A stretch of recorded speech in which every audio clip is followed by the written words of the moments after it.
ప్రణబ్ ముఖర్జీ ఆనాటి యూపీఏ ప్రభుత్వంలో అత్యంత కీలకమైన వ్యక్తి. ఆయన ఆర్థిక మంత్రిగా పనిచేశారు. తర్వాత భారత రాష్ట్రపతిగా కూడా పనిచేసినారు. సోనియా గాంధీ గారి తరఫున వచ్చి కేసీఆర్ గారు మీకు ఏం పోర్ట్ఫోలియో కావాలి ఢిల్లీలో అని ప్రణబ్ ముఖర్జీ గారు సోనియా గాంధీ గారు కేసీఆర్ని అడుగుతారు. నేను మంత్రి పదవి కోసం రాలేదు, నేను శాఖల కోసం రాలేదు, నేను తెలంగాణ కోసం ఢిల్లీకి వచ్చాను అని చెప్పాడు కేసీఆర్. అయినా కేసీఆర్ కు వాళ్ళే ఏదో బొగ్గుగని శాఖ అని ఇచ్చింది.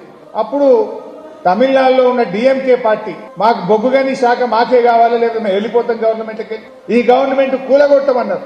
కేసీఆర్ గారి సోనియా గాంధీ దగ్గర పోయి నాకు ఈ బొగ్గు శాఖ వద్దు, ఏ శాఖ వద్దు, నేను వచ్చింది తెలంగాణ కోసం.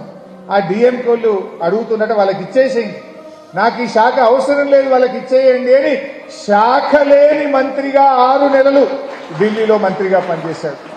అయితే ఈ విషయం నేను చెప్పడం కాదు, భారత రాష్ట్రపతిగా పనిచేసిన కాంగ్రెస్ పార్టీ అగ్రనాయకుడు ప్రణబ్ ముఖర్జీ గారు ఒక పుస్తకం రాశారు.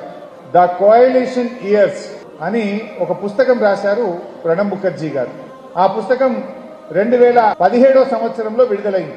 ఆ పుస్తకంలో ఆయన ఏం రాస్తాడంటే కేసీఆర్ గురించి, నేను కేసీఆర్ గారిని ఏ శాఖ కావాలి అని అడిగితే నాకు తెలంగాణ శాఖ కావాలి, నేను శాఖ కోసం రాలేదు, మంత్రి పదవి కోసం రాలేదు అని చెప్పిన ఒక నాయకుడు కేసీఆర్ అని చెప్పి ఆ పుస్తకంలో రాశాడు. రాస్తూ కేసీఆర్ లో నేను ఆ నిబద్ధత చూశాను.